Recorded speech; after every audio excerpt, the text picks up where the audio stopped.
Thank you, Kathy. Thank you, Lama Kathy. Yeah. Good evening, everyone, and welcome to our weekly Thursday Sangha gathering. My name is Jody, and I'm the director of KTC SoCal. I'm so very happy to see everybody here this evening. We are so pleased to welcome Lama Kathy. If you would like to make a donation towards Lama Kathy, please do so by following the link on our website. Our website is ktcsocal.org. You can also head over to YouTube and see all of our teachings from the past recorded there. So now I will hand it over to you, Lama Kathy. Thank you so much for being here this evening. Okay, thanks. I really appreciate it. And thanks all of you for being here as well. Before we started the recording, Daniel asked a really good question about whether it was permissible to sit in meditation. Since meditation is our topic, I fielded a couple of questions before we started the recording. And he was asking if it's okay to sit with his back against a futon support on the wall. It says, no, it's like sitting on a futon with a back support, right? And so, and if that was okay. And so I said, well, you know, we're going to need to get a ruling from the Kempos and other more advanced teachers as to whether that's a problem for meditators or not, because my teacher often said that it was not a good idea to lean back against a wall because it made people a little bit lazy and a little bit prone to falling asleep. So, so he didn't like it for that reason. But if I said to Daniel that if he can keep his spine straight, as evidenced by can you move your breastbone up? That's what my friend, the yoga teacher, said would give you a good spine alignment for meditation. And how's your mind? Is your mind able to come to rest on an object and then be returned? Is, you know, once your mind comes to rest, can you bring your attention back again and again? And he said that it was a good setup for that. So you'll see in the chat, people were asking about kneeling benches and, you know, is that permissible? Oh my gosh, yes. Yeah, kneeling benches are permissible. They're not for everyone. I have bad knees and I can't do it anymore. In fact, I was just explaining before we started the recording that I had a quite a long sit today in an airport meditation room that had basically waiting room furniture in it, but I was able, but the seats were perfectly flat. They weren't, you know, leaning back. They were perfectly flat and I could sit up absolutely straight. And it was easy to work with the spine and the breath and the awareness all at once. So that was pretty cool stuff. So I appreciate you asking about that. Let's see. The other thing I wanted to mention is we also put in the chat the link to get this book, A Guide to Shamatha and Vipashyana Meditation by Thrangu Rinpoche. It's available at Amazon as well as at KTD Monastery's Namse Bangso bookstore.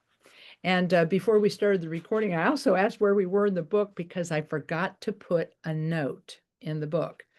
And it looks like folks do not know. So if they don't know and I don't know, that means we start from the beginning. Actually, what we're going to do is look at page 1 tonight. This will tell me pretty much whether I had covered this or not, because often I'll put a bookmark in it, and I actually did not do that last time. So I'm doing it tonight. So here's my Post-it note, the official SoCal, California, SoCal, KTC bookmark, which will go into the book on the page. Ay, ay, ay, ay, this gray hair, it's starting to affect my mind.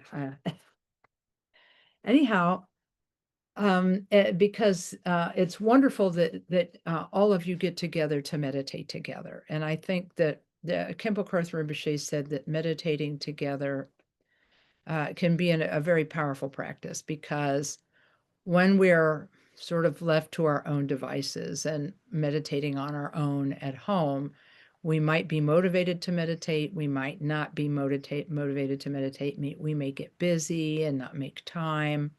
But when we sit together as a group, we silently encourage one another.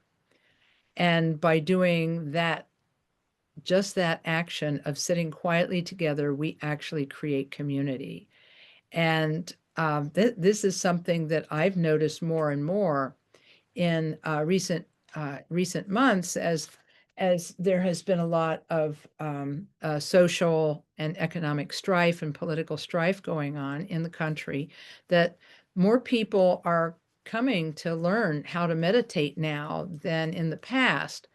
At the center where I am in Ohio. And I'm thinking part of this is because of the silent support they get from sitting in the group. So the fact that your group meets on Zoom is actually not, it's not a problem, because whether you're sitting in a room, physical room together, or in a virtual room together, there is some kind of community that's happening in that silent supporting of one another's meditation that you don't get when you're just meditating on your own. So I'm going to just thank you for doing it and for making it available to people. And thanks for asking me to read this book with you and to go over what I've learned about meditation over the years. And if you remember the last session, we also talked about the 9 stages of shamatha, that amazing drawing of the meditator chasing his mind in the form of an elephant. And we did a brief review of the drawing last time, and I don't know that we will have enough time to go over it again tonight. But we definitely will start moving through the book. And again, I appreciate your understanding and patience with the fact that it took me a minute to figure out where we were. Thrangu Rinpoche starts with, I think, the most important point, which is why do we practice meditation? What is the point? And he's saying it's really to attain happiness. Both in the short term and the long term. And he says, when we speak of happiness, he says, we usually mean physical and mental well-being or pleasure. But he says, in order to have an enjoyable experience, our mind must be at peace. Because as long as our mind is not at peace or unhappy, then no matter how much physical pleasure we experience, it will not result in true happiness. On the other hand, he said, even if we lack the most basic physical conditions of comfort and our mind is at peace, we will be happy. And as I'm working through this paragraph, I do see that we did cover this last time. So, but I do want to briefly recap. He says, in the next paragraph, he says, we practice meditation to develop a state of mental happiness and peace. And he said, the reason this helps is because we normally have a great many thoughts and many kinds of thoughts running through our mind. Some of these are pleasant, some are agitating, and some are worrisome. But if we examine the thoughts in our mind from time to time, we'll see that the pleasant thoughts are fewer and the unpleasant ones are more numerous. And so he said, as long as our mind is being ruled or controlled by all of the thoughts that pass through, we're going to be unhappy because we're always going to be in a state of chaotic upheaval in our feelings of well-being. So in order to practice meditation, he said, we begin with something called tranquility or shamatha meditation. That's the shamatha of the title of the book. Shamatha also can mean calm abiding. I like to call it relaxed attentiveness, which I think is kind of another way of talking about the same thing. But no matter what terms or names we give it, it's called tranquility meditation because it helps us to return to our mind again and again. And then he gave the example at the beginning of the book of Milarepa, who lived in a very impoverished state and yet was happy all the time.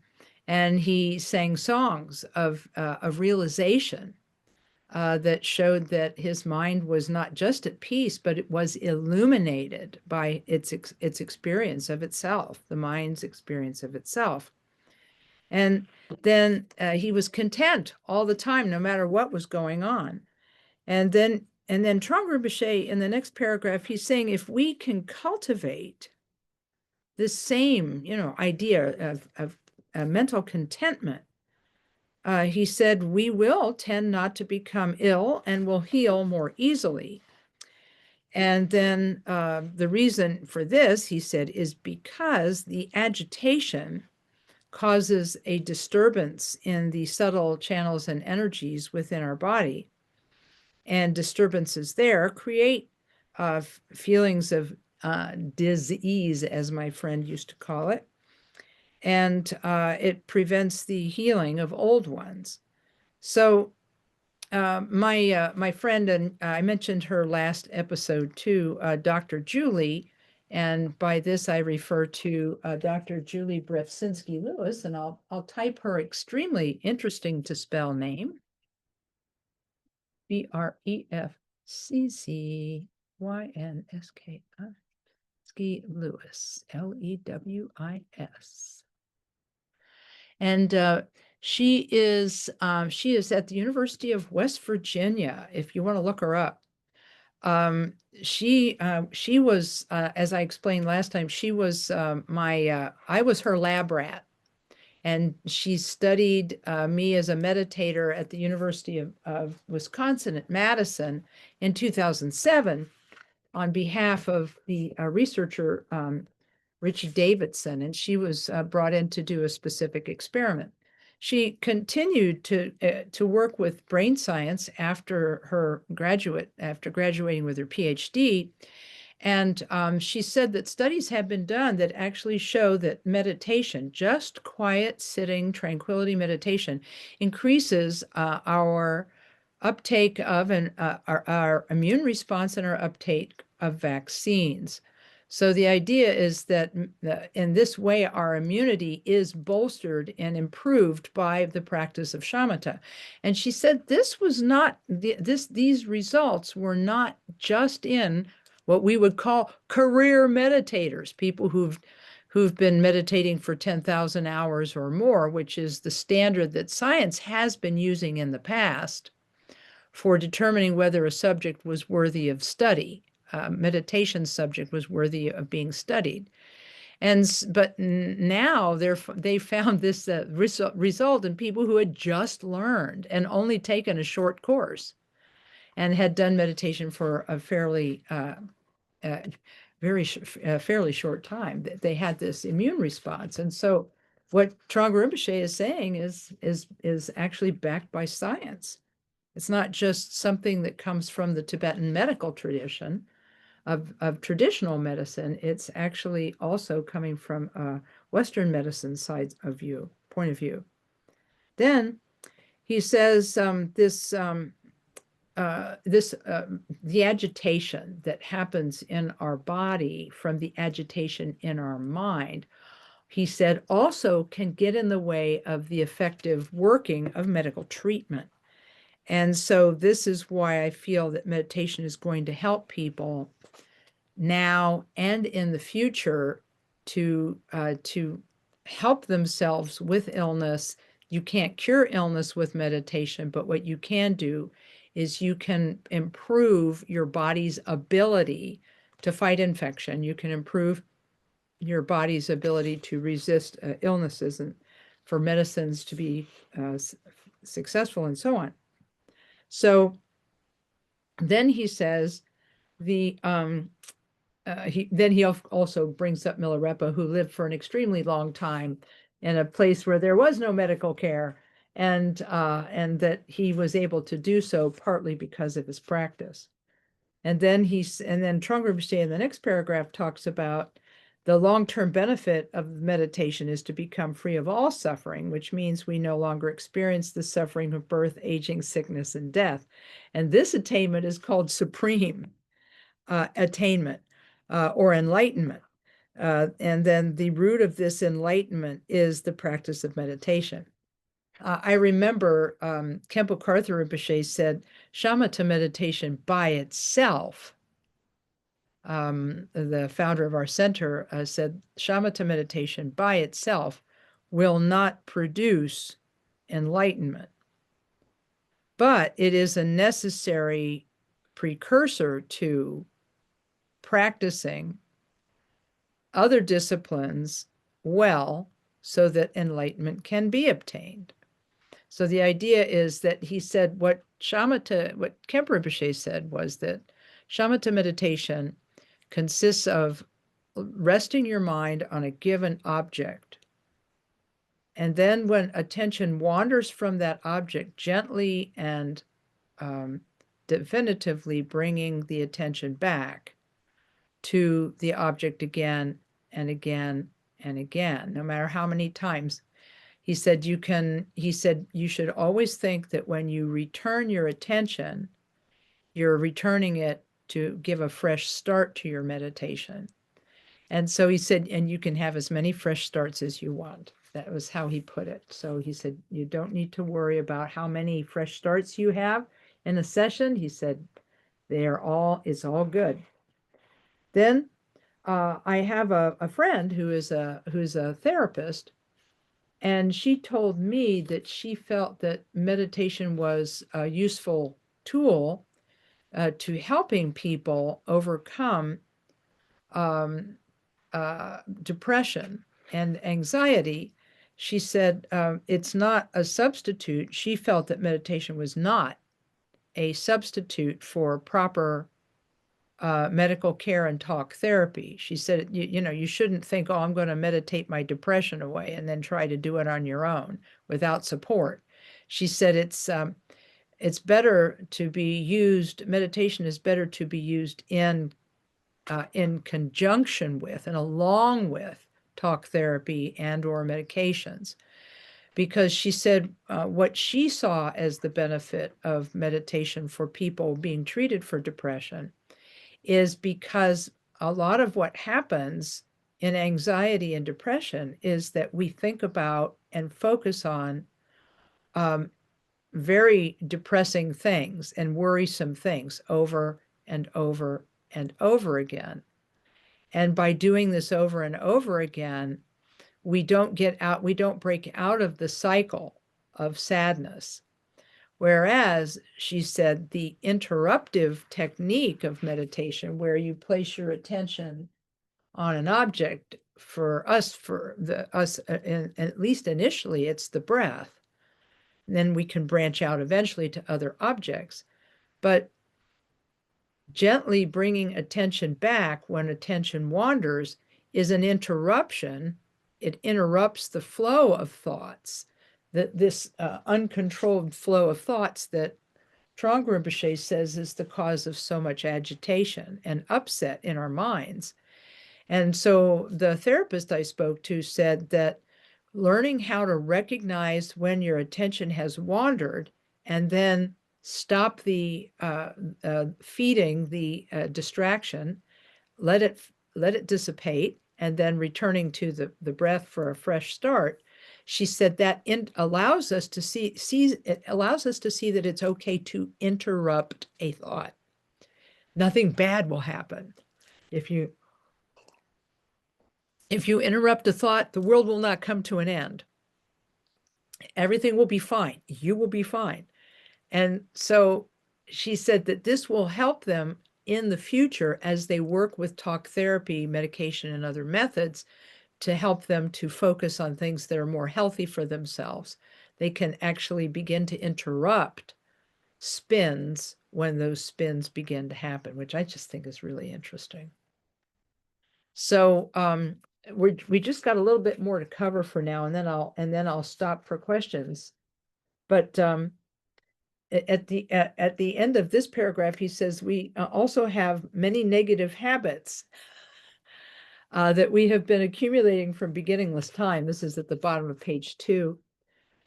He says, it is by removing these negative habits that we can free ourselves from suffering. He said, we can't simply remove these disturbing emotions, or kleshas, as they're called in Sanskrit, by saying to ourselves, I will not create any more negative emotions. He said, but we can't, because we don't have the necessary control over our thought process to really dispatch and get rid of these negative emotions. We need to practice the shamatha meditation.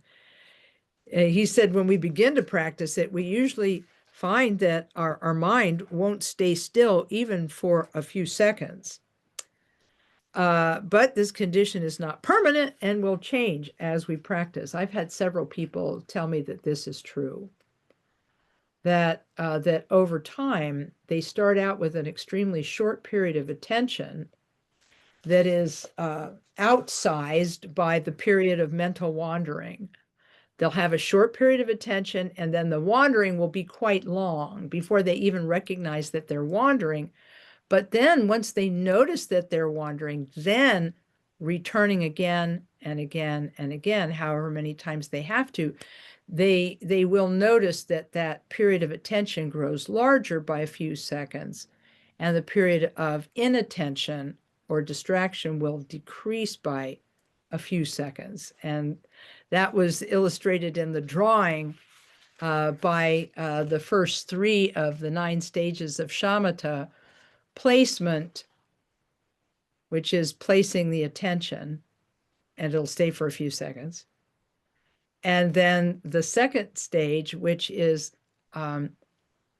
continuing placement, meaning it'll be placed for just a few seconds longer. And then the third stage, which is called returning placement, which is noticing the distraction and then returning our attention again. So the idea is that at first, all we can do is be attentive for a short time. Then later, we can be attentive for a longer time. And then even later, we can learn how to return our attention more quickly. And by returning our attention more quickly, then we can reduce the distraction and increase the placement time. So I thought that was kind of interesting, and he brings that up here. And then eventually he says in the middle of the large paragraph on page 3, he says, eventually we'll be able to place our mind at rest at will. Wouldn't that be nice, right? At which point we will have successfully eliminated the disturbing emotions. Well, okay, we will all wish for that day. But what's really interesting is, and I think I told you about this last time we talked because it had just happened. I found myself getting irritated with someone, and I started using sharp words on them, and I was actually able to stop for a second and say, I'm sorry, this is not who I want to be. We do have a problem and we do have to work on it, but I don't need to speak to you like this. We have to find a different way to approach this. And so, I mean, that was like a miracle, as my mom would say. My mom loved to mispronounce words for comedic effect. So instead of saying miracle, she'd say it's a miracle.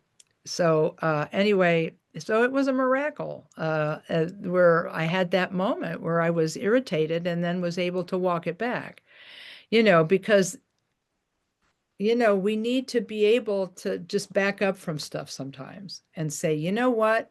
I need to do this a different way. This ain't not working. So anyhow. So then in the second half of this large paragraph on page 3, he introduces the second topic of the book, which is Vipassana, or insight. So here's what he says about that. After developing shamatha meditation, we can then apply a second method, insight, or Vipassana meditation, which consists of learning to recognize and directly experience the nature of our own mind. This nature is referred to as emptiness, and he explains this in the footnote at the bottom of the page. He said, emptiness refers to the fact that everything we usually think of as solid and real, such as a house or a material object, or our mind is really just an ever-changing mental concept. I think that's a sufficient initial explanation, but there's more to it than that, and we can talk about that in the discussion part tonight. Then he says, back to the paragraph, he says, when we learn to recognize this nature and rest in that, all of the disturbing emotions that arise will dissolve into this emptiness, meaning the mind will return to its natural state. Therefore, freedom from disturbing emotions, which is called Buddhahood, depends upon the elimination of the disturbing emotions, and we do this with the practice of meditation. This practice of Shamatha and Vipashyana meditation united. He doesn't emphasize this point of this practice of the unity of Shamatha and Vipashyana. Hang on a second. I'm making a note. Shamatha and Vipashyana is the general path which is common to both the Sutra and Tantra paths. And then that third footnote goes at the bottom of the page, is explained as saying the Sutra paths are based on the actual words of the Buddha, and the Tantra paths were developed later on in the Vajrayana teachings. This means that the two meditations are practiced. This means that they are practiced by all schools of Buddhism. The tantras, some of the tantras are attributed to the Buddha, appearing in the form of various Buddhas and Bodhisattvas to give specific special teachings on mantra visualization and other practices. And then he goes into the idea that anyone can meditate anywhere, which I also remember covering last time, because we spoke a little bit about Mingyur Rinpoche's anywhere, anytime meditation. And he says, since Dharma practitioners have innumerable varieties of lifestyles, we need a spiritual practice that fits into their particular lifestyle. He said, if we look at the history of the Mahamudra lineage, which is the practice of Shamatha and Vipashyana, joined together, the flexibility of Mahamudra meditation becomes evident. And then the word Mahamudra is explained in the footnote at the bottom of page 4. It's the meditation that begins with Shamatha to calm the mind and then turns to Vipashyana to investigate the mind's true nature and finally integrates these into our daily living experience. And that's called Mahamudra practice. And then he goes on to talk about the flourishing of Mahamudra in the first paragraph there on page 4. Where he says, during the flourishing of the Mahamudra teachings in India in the 8th to the 12th century, there were innumerable ordinary people who practiced this meditation who then attained realization through this practice. Of these, 84 Mahamudra practitioners became famous, and these were called the Mahasiddha. Siddha or Siddhi means power. And so Maha means great, so the great powerful ones. He says, if we study the lives of these Mahasiddhas, we'll see that they had a variety of lifestyles, occupations, and social positions. There was a king, for example, he mentions King Indrabodhi, who was very wealthy and governed a kingdom. Nevertheless, while he continued to fill his responsibilities as a monarch, he was able to practice Mahamudra. Another example, he said, was the great scholar or teacher Nagarjuna. He was a leading teacher at Nalanda Buddhist University in India, where he composed a great number of scholarly works at a time when India had a great variety of religions and spiritual traditions. To clarify the Buddhist view, Nagarjuna composed a number of books. And so it's nice to kind of know that there was a reason why Nagarjuna wrote the books that he did, because there was a plurality, there was a plethora of religious and spiritual traditions active in India at that time.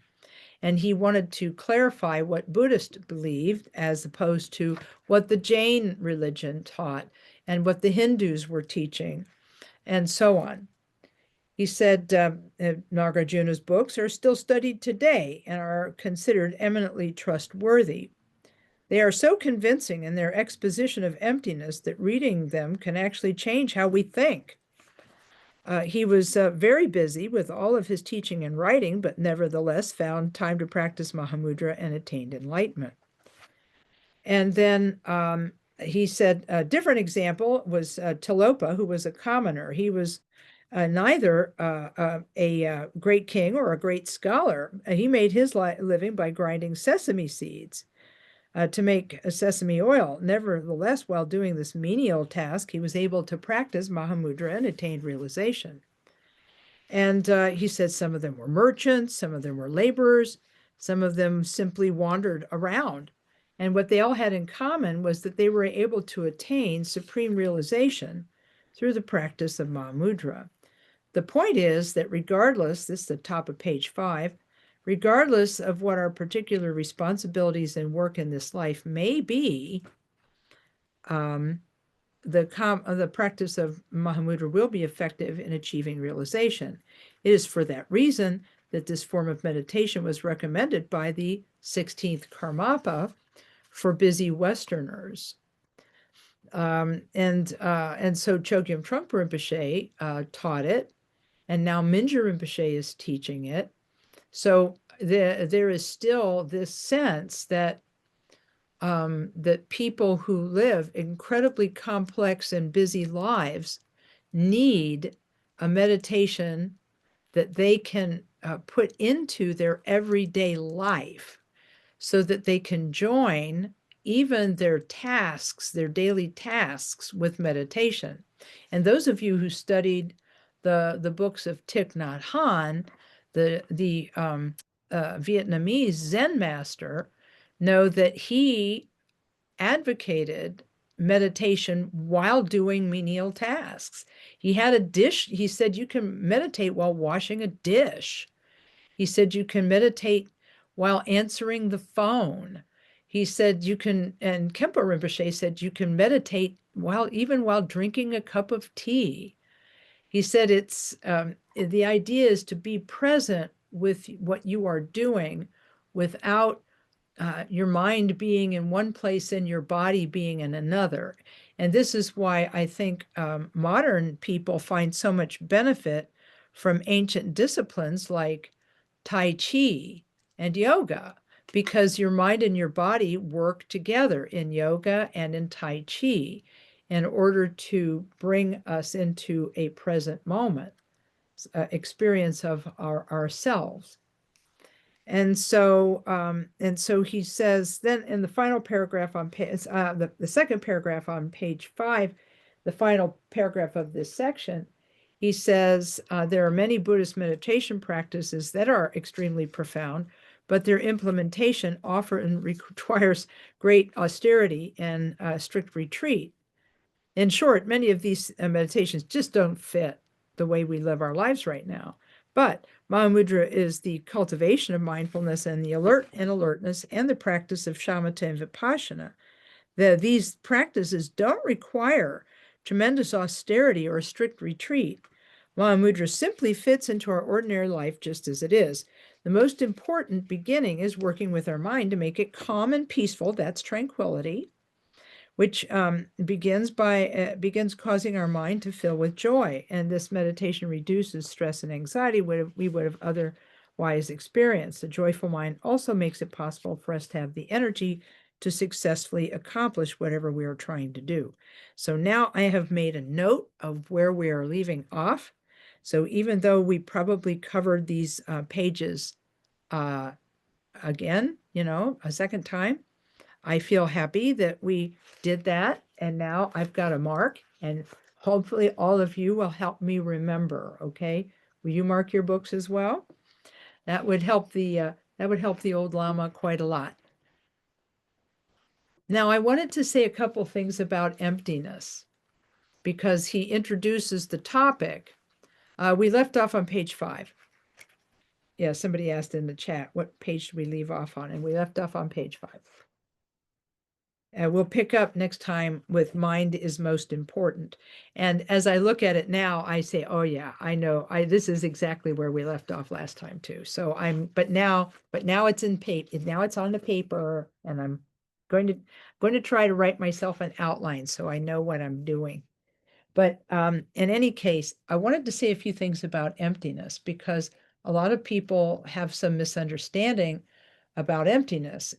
And I may have done this last time too, who knows? But when Khenpo Karthar Rinpoche was asked about emptiness, he could explain it incredibly eloquently.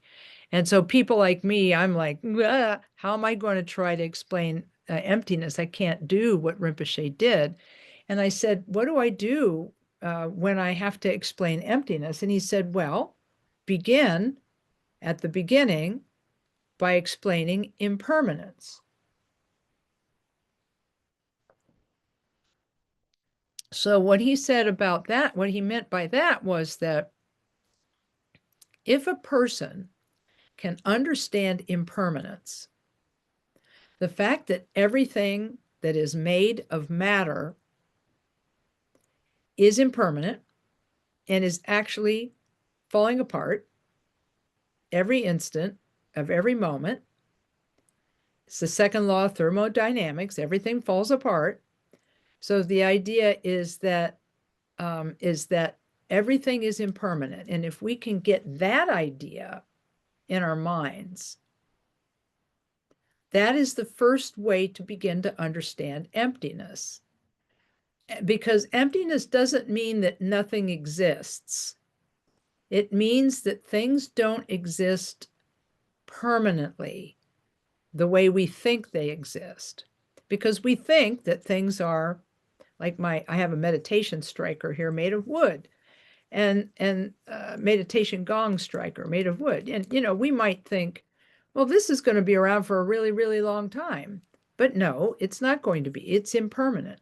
That doesn't mean I can pass my hand through it, though. So we have to be very careful about, extrapolating these things right now. But the idea, he said, if you can help people understand that everything is impermanent, that's a good start. Because that also means that all of our thoughts are also impermanent.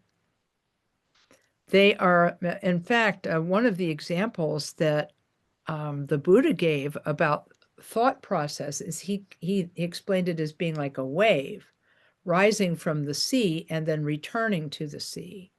So so a thought rises, crests, and then dissolves back in to the mind. A thought rises, crests, and falls back into the mind, just as a wave rises, crests, and then falls back into the ocean. And so if we can see thoughts as impermanent, this is a help to beginning to understand our thoughts and our mind as not being a solid thing. It's not that nothing exists, it's that things don't exist the way we think they do. And then he also said the other way to understand emptiness is to understand interdependence. He said, for example, how do we know that something is tall? Only in comparison to something that is small. And things compare to each other, and they are interdependent. And so the idea is that in the mind, this is also true. I mean, like this striker did not come about all by itself. The tree, you could say the tree did create itself from a seed, but then the tree was harvested and turned into this. But this striker didn't create itself. It doesn't exist of itself and by itself. It exists in relationship to other things. If it was too hot around here, it would burn. If it was too cold around here, it would crack and break. So it only exists in this way for a while. It doesn't permanently exist in this state. It did not create itself. And it abides only in relationship to other things. And so it's the same with our thoughts and our mind. Everything is interdependent. We have feelings, emotions, habits, and they all link together. They interlink. In fact, His Holiness the Dalai Lama said one of his proofs for rebirth is the fact that he said one moment of consciousness lays the basis for the next moment of consciousness, and that lays the moment for the next moment of consciousness, and that lays the basis for the next moment of consciousness. And he said this goes infinitely in both directions, forward and back. So he said it goes forward to the no ending of time, and it goes back to the no beginning of time. And that's sort of a way of talking about interdependence in the mental sphere. There's the physical sphere of impermanence and interdependence, but there's also the mental sphere of impermanence and interdependence. So if our mind is not a material thing, okay, it's not nothing either. It may not be a material thing, but it's not nothing because it can experience things. Even when we're sleeping and dreaming, our mind is busy experiencing things. And then when we wake up in the morning, sometimes it tells us about those things. Hey, guess what you dreamed last night? And wasn't that amazing? But thank goodness you didn't really do some of those things. Thank goodness. Because you'd be in big trouble, my friend, if you did some of those things. Anyway, but so that's a little bit about emptiness. And I'm sorry I didn't leave a lot of time for discussion, but hopefully this is helpful with the explanation of what emptiness is. So questions, thoughts, because we can take a few minutes.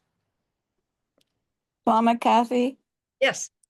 can you just really quickly go over two things?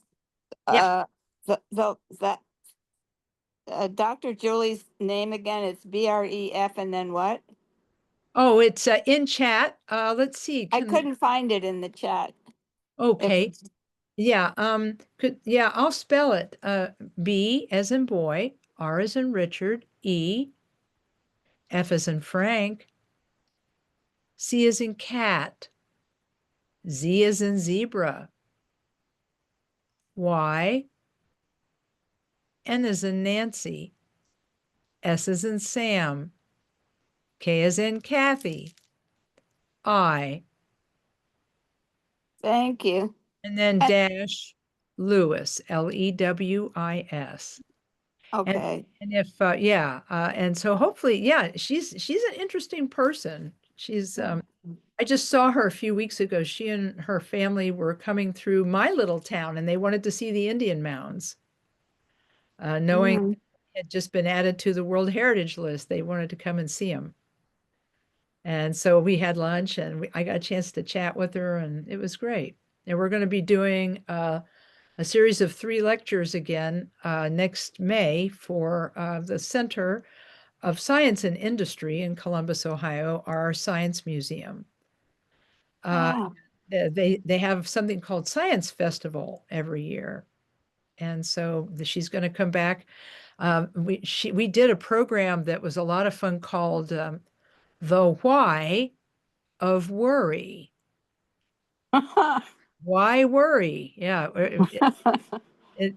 She said lots and lots of research has been done about worry. So it's so she had a chance to talk about that and how meditation helps with it. So, but did you have another question? Yeah, the name of the blue book that we're reading. Yeah, name of the blue book is called A Guide to Shamatha. Do you need it spelled? No, it's okay. Okay, and then Vipassana is spelled in a way that I'm not used to, so I'll spell that for you. Okay. It's spelled V as in Victory, I, P as in Paul, A, S as in Sam, H as in Henry, Y, A as in Apple, N as in Nancy, A as in Apple. Wait a Meditation. minute. BYAN, and then what was after the N? Let's see. V as Another A? Now let's see. V as in Victory, I, P as in Paul, A, S as in Sam, H as in Henry, Y, A as in Apple, N as in Nancy, A as in Apple. Okay, got it. Thank Okay. you. Very good. All right. Excellent. Anything else?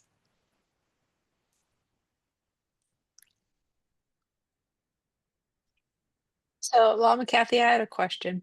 Sure. When you're doing shamatha, what are the signs, or is it just after like time that you move to Vipassana, or is he going to go through that in the book? He's going to go through it in the book. Okay. Yeah, Okay. he'll go through it in the book. There are a couple of ways that Vipassana is approached. The part of the reason we went over the diagram last time was to show. Let me throw the. What was the author of that book? This book is not this is a little handout. It's no longer in print. Oh, okay. Did I send anybody anything, any of the diagrams on this?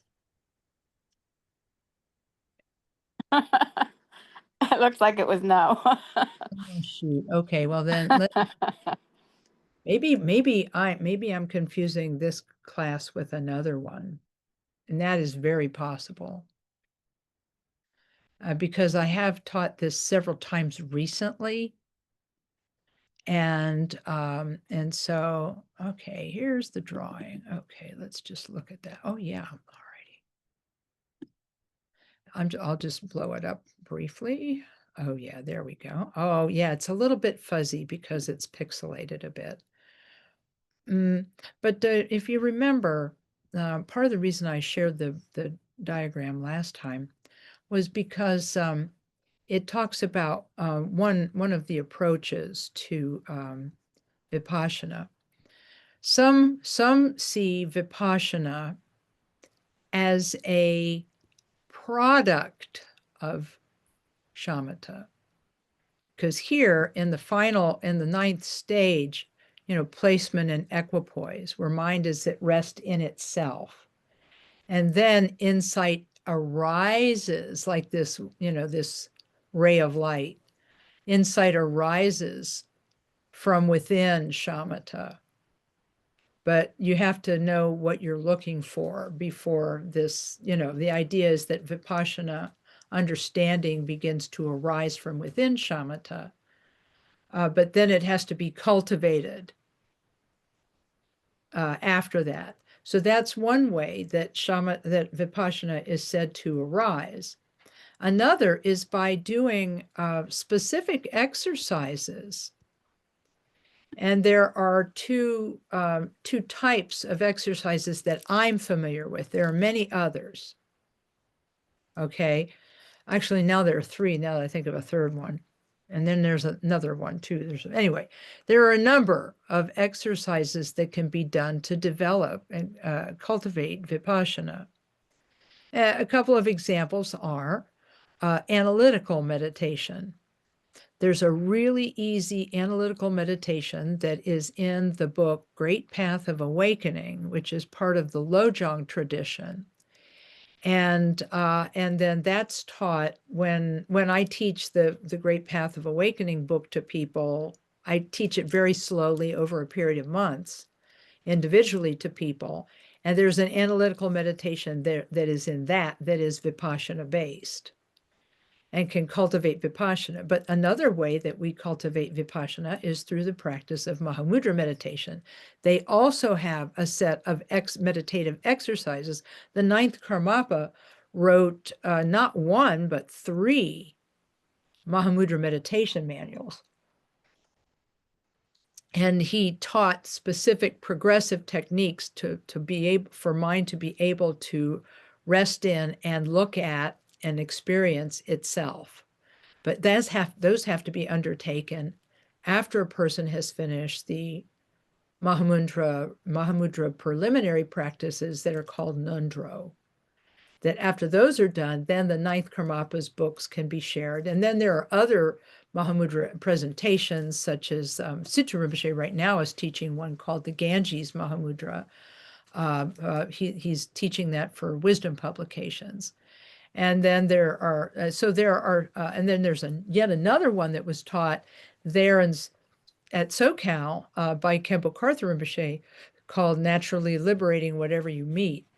So that's a Mahamudra presentation that was written in 1950s by Khenpo Gangshar, who passed away a number of years ago. So there are a couple of ways to do it. Number one is that some Vipassana insight will arise naturally. Some insight into the nature of mind will arise naturally from the state of shamatha, tranquility. But shamatha tranquility itself is not Vipassana. An understanding may arise from it, but then you have to train in that, in Vipassana. You have to train in that so that it becomes more than just a momentary flash like that. Does that help? Okay, there's time for one more. Is there one more out there? Okay, then I'll tell you about the third way of teaching and understanding Vipassana. According to Bokhar Rinpoche, who wrote a lovely book on mantra meditation called Chenrezig, Lord of Love. Let's put that in the chat.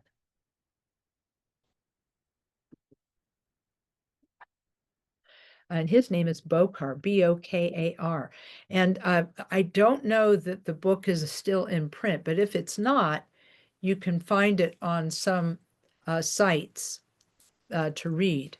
I think the electronic book is available on Kindle through Amazon, for example.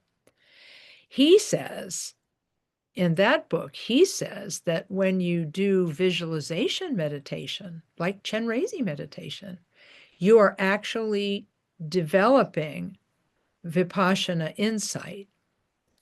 Because he said, what are you doing? You're taking this solid human body made of things, molecules and atoms, and what are you doing? You're imagining it as being light, made of light, and looking like the form of the deity.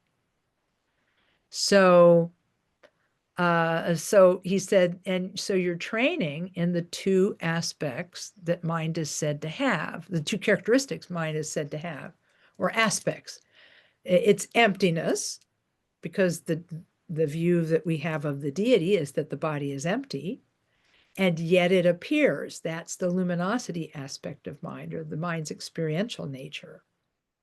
And when you put these 2 things together, empty awareness, you get Mingyur Rinpoche's definition of awareness. So awareness is empty luminosity. The nature of mind is empty luminosity. But how do we can intellectually understand the terms, but to experience them, darn it, we need to meditate. It's the same, it's like, darn it, it always goes back to that. There's the 3 disciplines of Buddhism, right? Hearing, contemplating, and meditating, right? And if you hear the teachings but never contemplate them or decide whether they're relevant to you, it's not going to, your learning stuff isn't going to go anywhere, right? So if you learn, that's great, but you gotta contemplate it, think about it. Then to make it really effective, then you got to meditate on it. You actually have to meditate informed by it, not meditate on it as a subject, but do meditation informed by that, meaning that we buckle down. Go sit in the airport, when you arrive for a flight 2 hours early, and you could read a magazine or look out the window, but no, you just go to the meditation room if you find one, and you park, it's pretty cool. All right. Well, I've kept you a little longer than I meant to, but it's great to see you. And I'm looking at it's really, really terrific to see you. And again, I thank you for setting these sessions up. If I was looking at my calendar today, and it's third Thursdays, is that right? For me? Yes, that is correct. It's third Thursday. Our next one is November 20th. That's right. The Thursday before Thanksgiving. So we will be in that next exciting episode. We'll be talking about mind being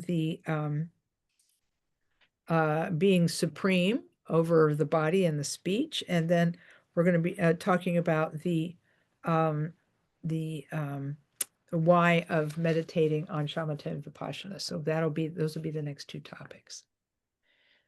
Meanwhile, try to meditate maybe 5 minutes a day. Dr. Julie says 5 minutes is all that it took for people to really get benefits that were measurable from doing meditation. So even if you can just do a little bit, try and do some every day. And if you can do it in the context of taking refuge at the beginning, the Buddha is the teacher, the Dharma is the path, and the Sangha is the community. Just start with that and a beneficial motivation, and then practice your meditation. And at the end, you dedicate it to all sentient beings. That's the best kind of meditation to do. Although I'll take any meditation, like pickup meditation, like, oh, you're between tasks at work and you just go for just a moment, you just kind of let your mind rest. Khenpo Rinpoche said, that's good. That's a good thing to do. By the way, thanks. I see that Mike is wearing one of our T-shirts. Thank you very much. That's in the wild, man. I like to see those T-shirts in the wild. It's a Bodhisattva and Training T-shirt that Max designed to help raise money for Columbus KTC. I appreciate that. I always like it when I see them in the wild. Somebody sent me a picture I'm going to share on Facebook of his brother wearing a Rebuild Columbus KTC, fundraising T-shirt. And he said, I was in the Philippines. He said, doing whatever, he's into music. And so he was, I think, looking into Philippine musical instruments. So he met a luthier there who was building a beautiful lute or guitar style instruments, and he's having this proud picture with this artisan wearing his Columbus KTC T-shirt. So I always like sightings in the wild. So it's great. By the way, we have a lot more T-shirts. If anybody wants any, let me know and I will send them. Well, if you would, yes, absolutely. And yeah, I appreciate that. Yeah, the Columbus KTC store may be interested. So just let me know. We have so many. Okay, great. Okay, well, hey, I'll tell you what, we might be able to make a deal. Okay. Well, let's dedicate our merit this evening. We'll sit quietly for just a moment and mentally dedicate the goodness of this session. We dedicate this to all beings everywhere, especially now, all of those who are suffering in conflict zones and feeling fear and negativity, and also those who are feeling great anger and hatred toward other people. May all of them be freed from their bondage, and may all of them become happy and free. So we'll dedicate our merit to all of that with that thought in mind.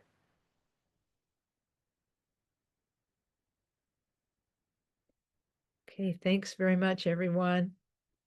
Thank you, Lama Kathy. Thanks. Happy meditating, and we'll see you next time. See everybody next time. Bye. Thank you. Bye. Pay me home.